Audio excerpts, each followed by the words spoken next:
Namaskar and welcome to this lecture on concrete engineering and technology.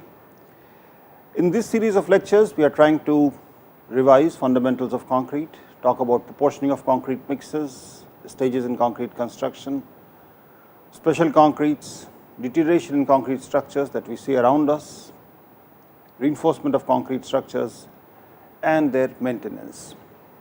So, as part of the discussion on revising the fundamentals of concrete, in the last discussion, we were talking about pores and porosity in concrete, and we had, for convenience, divided the discussion into origin of pores and porosity, nature and characterization of pores, and finally measurement of porosity in concrete. Now, out of the three, we had more or less completed the discussion on the origin of pores and their nature and characterization. And before we proceed further, we can just quickly recapitulate as to what went on at that time. We talked about the fact that the volume of the products as far as hydration is concerned is slightly lower than that of the reactants, and that is one of the reasons why we have blank spaces or blank pores or voids within the concrete system. Another reason was the fact that we use excess water compared to that which is required for hydration of the cement, and that excess water, once it remains in the concrete matrix after the hydration has been completed, tends to escape through evaporation and so on if the structure is exposed to the atmosphere. And in any case, the space that is occupied by water is susceptible to finally becoming void space.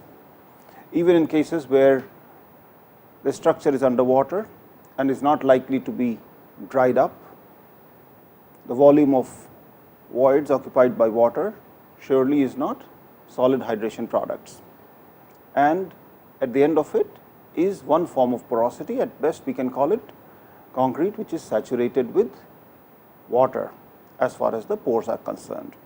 This is the diagrammatic representation which we saw last time of water and cement hydrating, going through an intermediate stage and finally the end of hydration.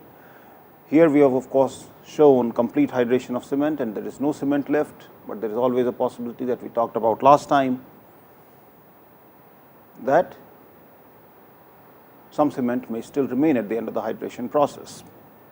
In any case, this space here which is occupied by water or the pore space generated on account of dimensional changes or the volume changes on account of hydration products being slightly less in volume compared to the reactants, this space is what is contributing or causing the porosity in concrete, and this space increases as more water is being added, that is, as the water cement ratio is increased, and that is partly the reason why the strength goes down as water cement ratio is increased. It is the increase in pore space that causes this decrease in the strength. And then we had looked at some of these models which have been proposed in terms of looking at the pore spaces, and as far as pore spaces are concerned, we have talked about chemically bound water, gel water, free water and empty pores, and all of which essentially is one form of porosity or the other. We had also looked at a 5-class classification of pores in concrete based on sizes: entrapped air, entrained air, capillary pores, gel pores and intracrystallite pores, and depending on the nature of these pores, their origin and genesis, their sizes are quite different, and the pore sizes in concrete could range from 0.1 nanometer to about a millimeter and so on. So, there is a huge range of pore sizes as far as concrete is concerned, and this here is the pore size distribution of the different kinds of pores: entrapped air, entrained air, capillary pores, gel pores and so on. And we had constructed or considered an illustrative example where pores of different sizes, different in number, and contributing to porosity. And we had talked about a situation where if these pores were to be analyzed in terms of their contribution to a total pore volume in the system, there could be two cases A and B, where even though the total volume could be very much the same, the actual distribution as far as the contribution from larger pores could be different. And we had talked about the fact that parameters that characterize pore size distribution as far as concrete is concerned, the most commonly used parameters are the total pore volume and the pore size distribution, which is often represented as the differential pore volume, that is, how much is the volume of pores of certain sizes or different sizes. Now, to summarize, as far as pores in cement based materials are concerned, cement based building materials such as concrete and mortar are porous with a complex internal pore structure. Hydrated cement paste HCP consists of capillary pores which have a large variation in size due to cement particle spacing in the water cement suspension. We should remember that at the end of it, the paste is nothing but a suspension of cement particles in water. Of course, it is not a suspension which is of fluid consistency. Very often it is a dough like consistency, but it is a suspension nonetheless. So, depending upon the characteristics of these cement particles as they are suspended in water, we have different kinds of pore systems that evolve. If we use chemical admixtures to break the flocks that form of the cement particles in the suspension, the characteristics of hydration change, and so does the pore size distribution. So, these are the kind of things that we need to remember when we talk about pores, porosity and the pore size distribution of concrete. There are smaller gel pores which are interlayer in the calcium silicate hydrate or other hydrates. There are spherical air voids which are larger in diameter, naturally or artificially introduced. Artificially introduced air, which is entrapped air, tends to be larger particles, whereas entrained air is smaller particles. And if we continue the discussion, in the neighborhood of aggregates, a more porous interfacial transition zone is present. This is something which we have talked about on several occasions, that if we look at an aggregate, if we look at a concrete closely, there is aggregate particles sitting here, which is surrounded by cement paste. And the properties of the cement paste in the immediate neighborhood of the aggregate, especially at the bottom of the aggregate where the bleeding water from the paste tends to accumulate, and the properties of this portion here, which is the main cement paste or the main body cement paste, they are slightly different. And if these properties are different, they manifest themselves in the changes in the pore size distributions or the pore structure in these two places. Presence of pores in the concrete is at the root of almost all durability related problems which can arise out of ingress and movement of deleterious ions or materials through pore space. And this includes materials such as carbon dioxide, chloride ions, water, and so on.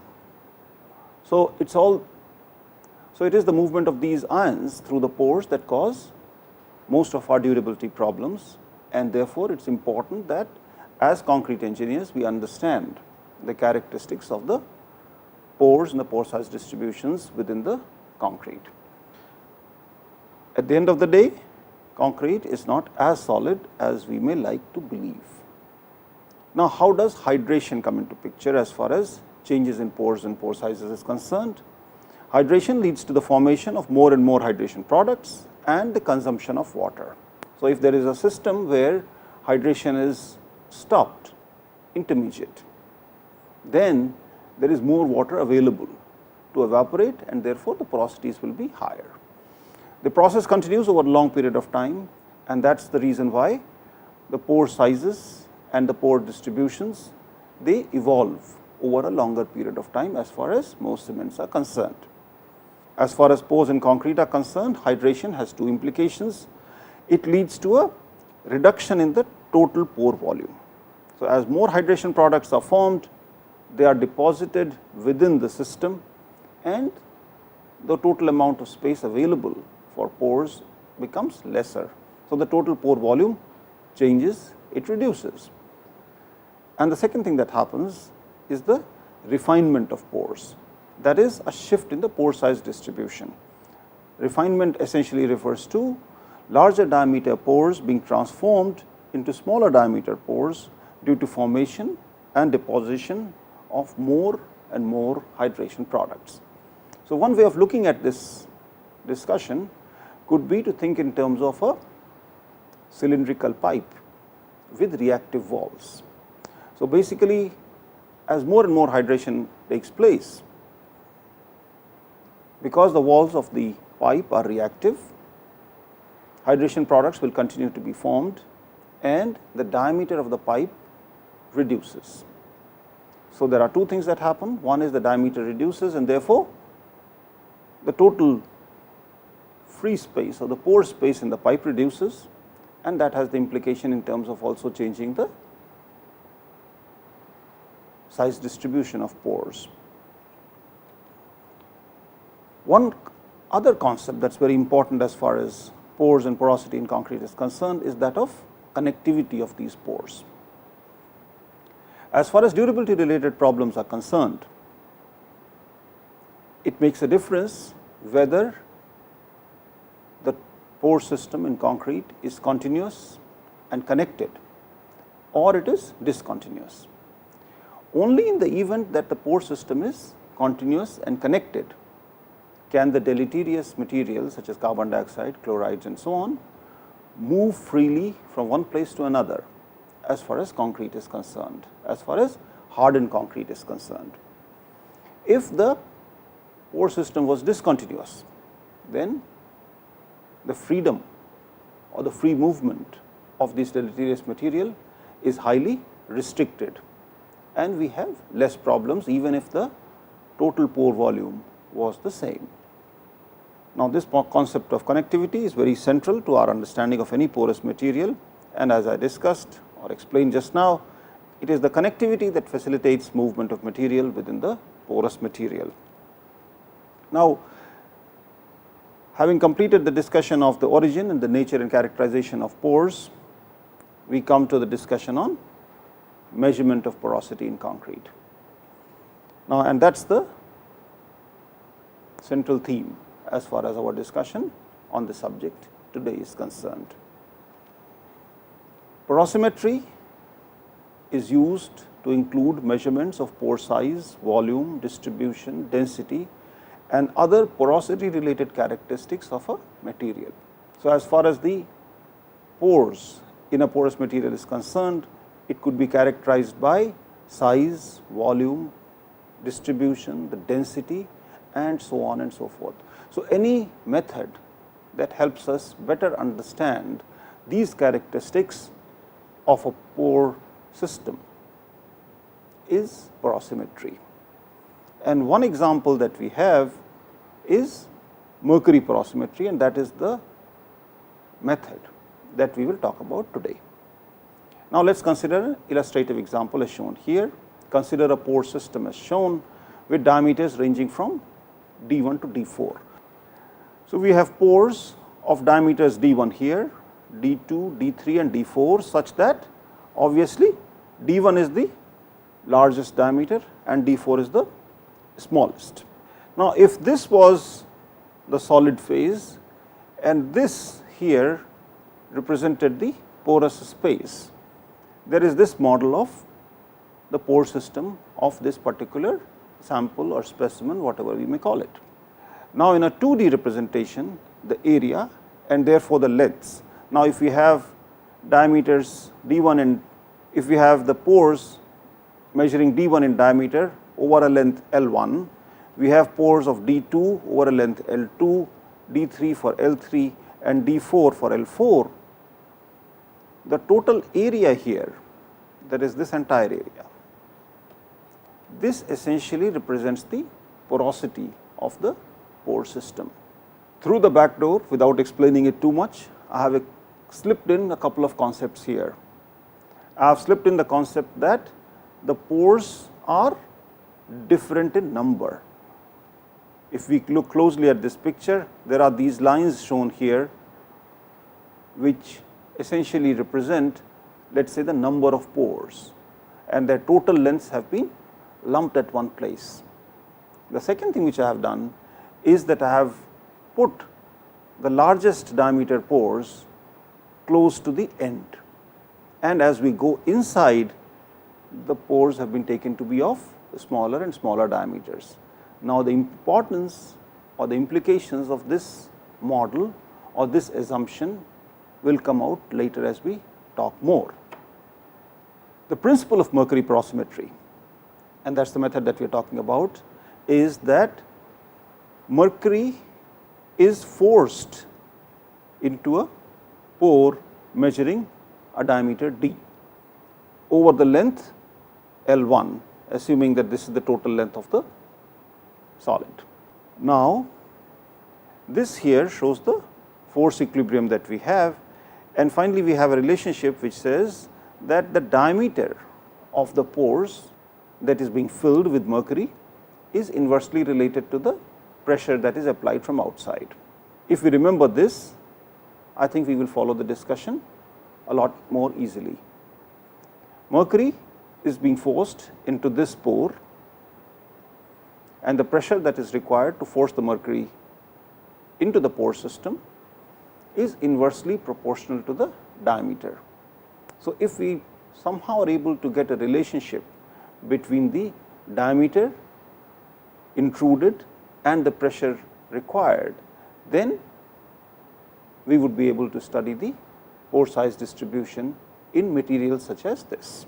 We have made another assumption that the pores are essentially cylindrical in nature, and that is the assumption that we also saw in the previous slide when we talked in terms of diameters of different pores D1 to D4, all arranged in a certain manner. Now, if we are able to measure the pressure and the volume that is intruded, we would be able to calculate the diameter of the pore in the system, and as a result, the pore volume with certain diameters can be obtained.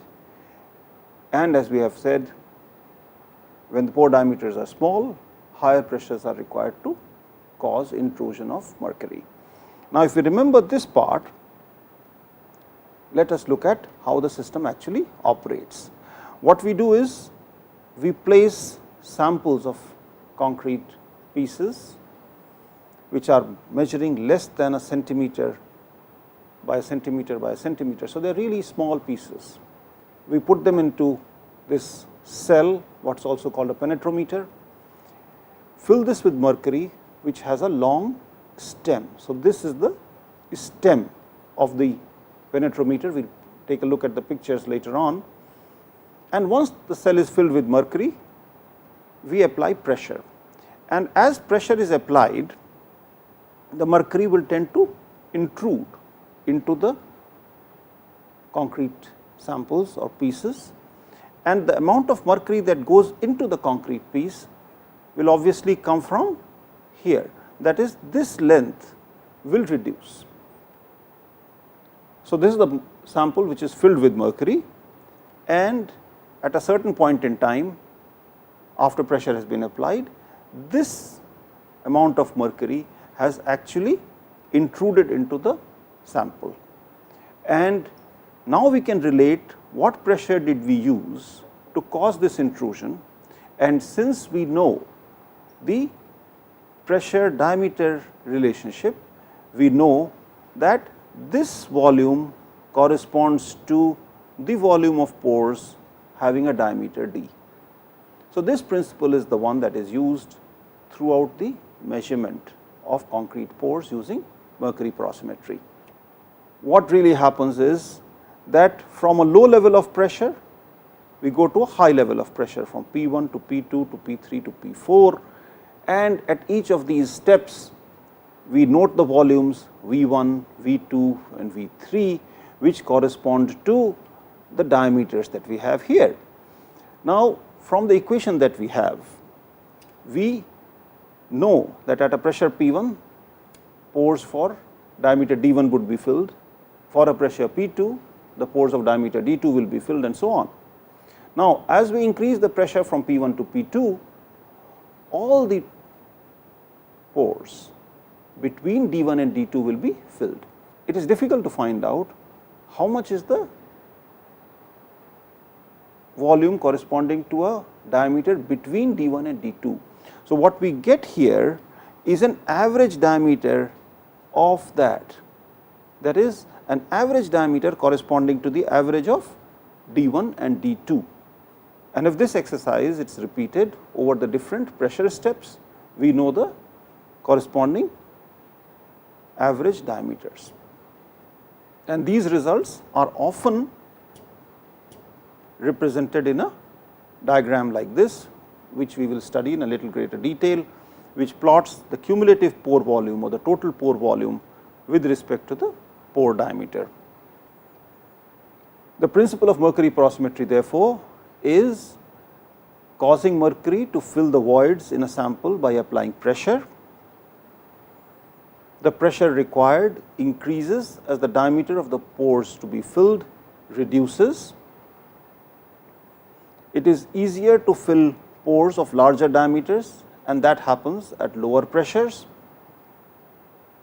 By measuring the volume of mercury intruded at a given pressure level, this is therefore a measure of the pore volume corresponding to that diameter, and operationally the system works as follows. Create a vacuum in the pore system. Without creating a vacuum, it is not possible to get intrusion of mercury the way we would like it to happen. Push the mercury in steps, increase the pressure gradually with a pressure time table. So, we increase the pressure in several steps, and that can be defined in terms of a pressure time table, that as to how much time should the machine stand at a given level of pressure. We note the amounts of mercury intruding into the pore system at different pressure levels.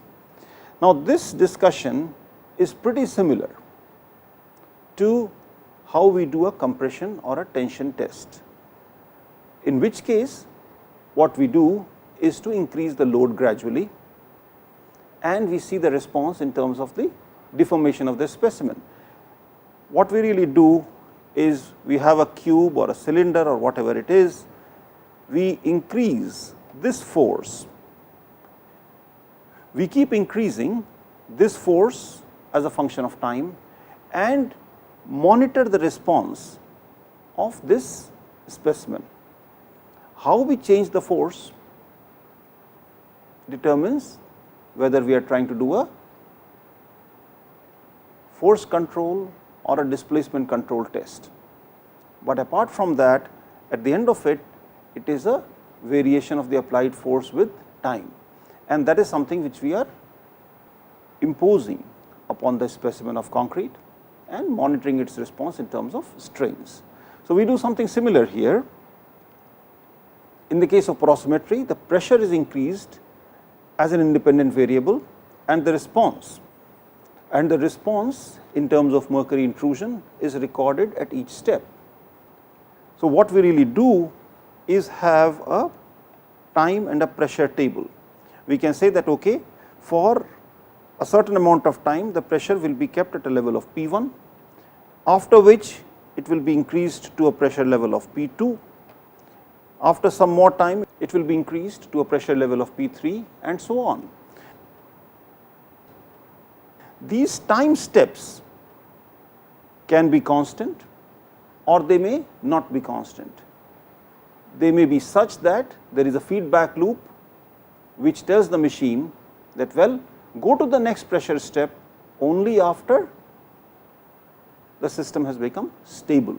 That is, no more intrusion of mercury is taking place at that pressure level. Now, this no more again can be a small number close to 0, which is predefined or predetermined and is fed into the machine as an input. Once again, pressure in this illustration is not being continuously increased. It is being increased in steps, and you recall the discussion that we did earlier and you recall the discussion we had a couple of slides ago, when we said that pressure is increased from P1 to P2, and corresponding to P1 we have all pores of D1 which are filled up, corresponding to D2 we have all pores of diameter D2 which are filled up, and therefore once we increase the pressure from P1 to P2, all the pores in between D1 and D2 would be filled, and we will get a measure of the average pore size between D1 and D2. How much is that contributing to the porosity, by way of how much is the differential intrusion of mercury during this pressure step.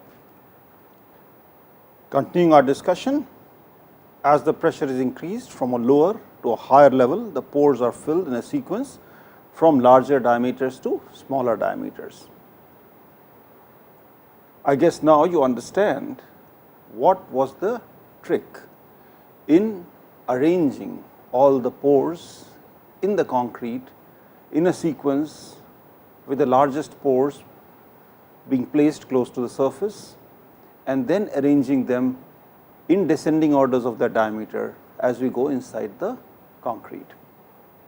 This is the model that we were talking about, and now we say that okay, let us allow mercury to penetrate or intrude into this pore space. A volume V1 fills at a pressure of P1. So, this is the pressure timetable that we are talking about. We are going to have pressure P1, P2, P3 and P4 for different periods of time, and we will watch how much of volume of mercury intrudes into the pore, and this being measured by the changes in the mercury level in the stem of the penetrometer. Now, if we look at this diagram, obviously the volume of pores corresponding to the diameter D1, which is the largest, is very large. So, let us say that this volume intruded is V1, corresponding to this pressure step of P3, the volume intrusion is V3, and for P4 it is V4.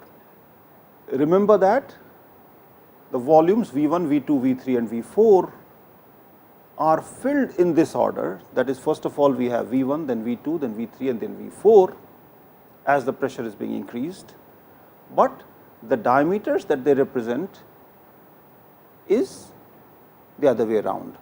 The V1 is getting filled first, corresponding to the largest diameter, and so on. This is another way of representing the data that we just saw. We have now plotted the differential pore volume D1, D2, D3 and D4, because D1 is the largest diameter, so it has been placed here. But this amount of mercury or this volume was the first to intrude into the pores, and this is the volume corresponding to this space here. Similarly, corresponding to the volume of pores with D2, they came next and filled up this space here. So, the order in which the pores are filled is the other way around. The order in which they are filled is D1, D2, D3 and D4, and this is the differential pore volume, that is the pore volumes that are getting filled at individual pressure levels and individual diameters. Now, another way of representing this would be the total pore volume. This is the diagram that we already have, that is the differential pore volumes. We know that corresponding to D1 this is V1, corresponding to D2 this is V2, corresponding to D3 this is V3 and V4. Now, if we plot the total pore volume that has been intruded, we will get corresponding to D1 this is the pore volume. Once the pore volume corresponding to D2 gets added to it, the total volume that has intruded into the mercury is somewhere here, out of which this portion alone corresponds to the pores which are between D1 and D2. Similarly, once we go to the next pressure step, this amount of mercury is already in the pores, and it is only this amount of mercury which is getting added, that is from here. but the total amount of intrusion is here. Similarly, in the next step the total amount of intrusion is here. Strategically, I have inverted the diameter direction here. So, the D1, which is the largest diameter, has been placed closest to the origin. So, the diameter in this case is increasing this way, and that is a traditional way. The diameter of pores is increasing this way, and that is one of the ways that very often you will see when you look at pore size distributions being represented or being talked about as far as mercury intrusion porosimetry and its applications in concrete engineering is concerned. Here is an example of a real pore size distribution of concrete, and we have an equivalent pore diameter. The differential pore volume in terms of milliliters per milliliter is often plotted on a logarithmic scale and is shown here, and we can find out that corresponding to different diameters what is the amount of pore space. What this picture here, which is for 7 days, shows that there is a large amount of volumes. The maximum differential pore volume occurs at this pore size, but this does not give us an idea of the total pore volume. Now, compared to the pore size distribution in terms of the differential pore volume at 7 days, if we look at a mature cement paste or a concrete, which these authors are talking about, we see that there is a complete change in the pore size distribution of the material. The peak that we saw here simply does not exist when we are talking about a mature paste. That is, all these pores here have now become filled with hydration products. Now, if we look at the cumulative intrusion volume or the total pore volume what we are talking about, we find that these are the reported values at 7 days and 210 days. So, this 7-day differential pore volume corresponds to this total pore volume, and the 210-day differential pore volume here corresponds to the 210-day total pore volume results as shown here. So, we see that this peak or this distribution which can be seen at this point here has vanished, and also the total pore volume has reduced. And this is what we were talking about when we said that as we have more and more hydration occurring in the cement paste and the concretes, the total pore volume changes, it reduces, and also the pore size distribution changes, refinement occurs. That is, larger sizes of pores vanish and we get smaller and smaller sizes of pores. Now, what is the importance of these smaller sizes of pores or the larger sizes of pores as far as the strength is concerned, as far as properties such as shrinkage or durability is concerned, is something which we need to be aware of. What are the implications of using mineral admixtures such as fly ash or silica fume on the pore size distribution, because they ultimately take part in the hydration or they fill the pore spaces and cause changes in the pore structure. Now, what changes they cause, if that needs to be studied quantitatively, we need to use a technique such as the mercury intrusion porosimetry, what we are discussing now. Of course, we have been talking about the total pore volume and the differential pore volume. We can also talk in terms of a median pore diameter or a concept such as D10. The median pore diameter is the diameter corresponding to which 50% of the pore volume is higher than that diameter. We can talk in terms of a D10, which is the diameter which is such that 10% of the volume is finer than that or coarser than that, whichever way we want to define it. So, even though the total pore volume and the differential pore volume are the principal measures or parameters for characterizing concrete porosity, there could be other measures once we have this data in hand. Now, before we look at the details of mercury intrusion porosimetry and how the data is interpreted, let us look at a simplified picture or a schematic diagram which shows pores or cylinders of different diameters, let us say D1, D2, D3 and D4, which are arranged in this manner, such that of course, D1 is greater than D2, which is greater than D3, which is greater than D4. The lengths here can be used to determine the volumes of the pores corresponding to a particular diameter. Now, with this example, what we will get is something like this, that pores having a diameter D1 have a certain volume, let us call it V1. Similarly, pores having a volume D2 have a volume V2, similarly V3 and V4. Now, in this case, it is important to note that mercury is being forced into this pore structure, which is arranged as shown here from the surface, and first fills this volume, then fills this volume, followed by this volume and finally, this volume as the pressure is increased.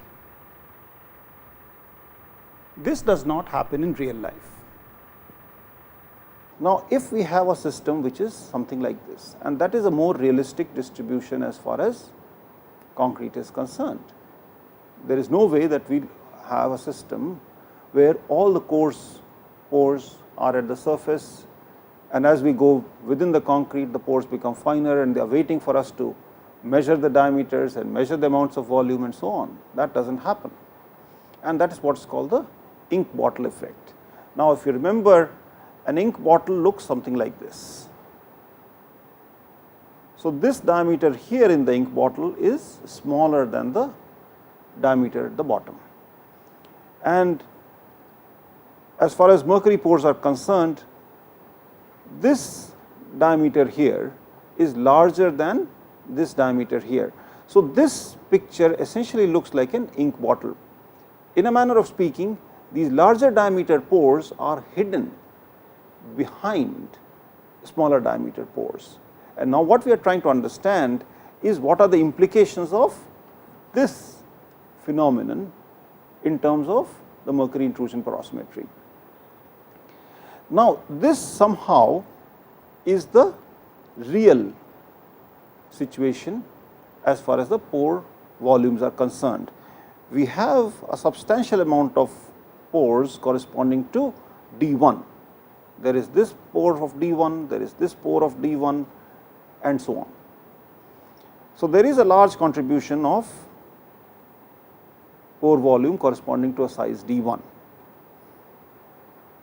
However, when pressure P1, which corresponds to D1, is applied, the mercury cannot intrude in the system, because the surface through which the mercury has to intrude has a diameter of D2. So, the pores with a diameter D1 are really hidden behind, and therefore, the intrusion is 0.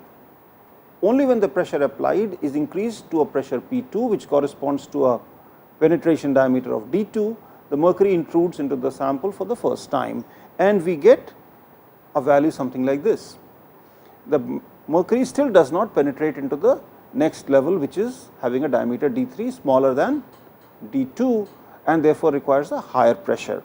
Now, if we increase the pressure there, what happens is that not only this portion of the mercury gets filled, but this portion as well as this portion also get filled, because the pressure required to fill the volume of pores corresponding to that diameter is actually smaller. So, we are applying a pressure higher than that, and therefore, the mercury will simply flood into the pore space corresponding to D1 and D2.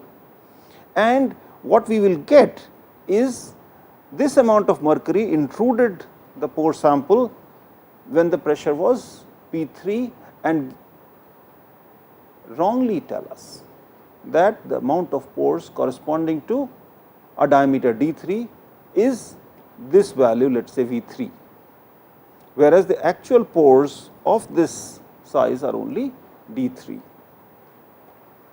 and the same thing is happening when we go to D4. The large pore of D1 behind D4 is also getting filled up.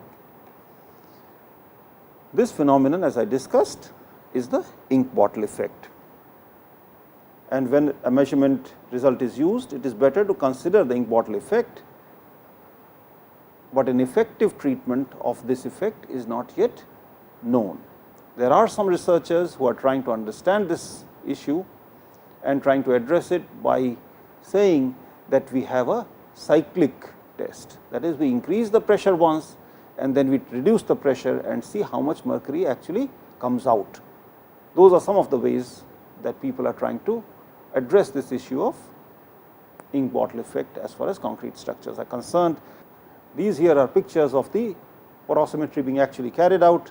So, you can see that there is some pieces of samples and which are quite small, and these samples or these small pieces are put in these cells or penetrometers, and that whole system is sealed, and we have this as the, after the cells and the penetrometers have been sealed, we put them inside this machine, seal this part, and we are ready to carry out the test. And once the test has been carried out, we remove these penetrometers, and what we see here is a penetrometer with mercury present in this cell, and this is the stem that we talked about, and the amount of movement of mercury that takes place in this stem is what we are talking about when we talk of the differential pore volumes and so on. To describe the apparatus in text, the penetrometer is constructed of glass, which is an insulator, and filled with mercury, which is a conductor, and the stem is a capillary that acts as a reservoir for the analytical volume of mercury. It is plated with the metal, which is a conductor, and the two conductors, that is mercury inside and the metal plating outside, are separated by glass, and they form a coaxial capacitor.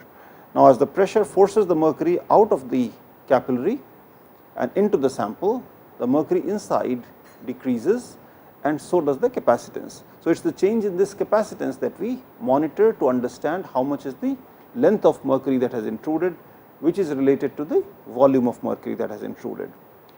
There are obvious limitations to the test.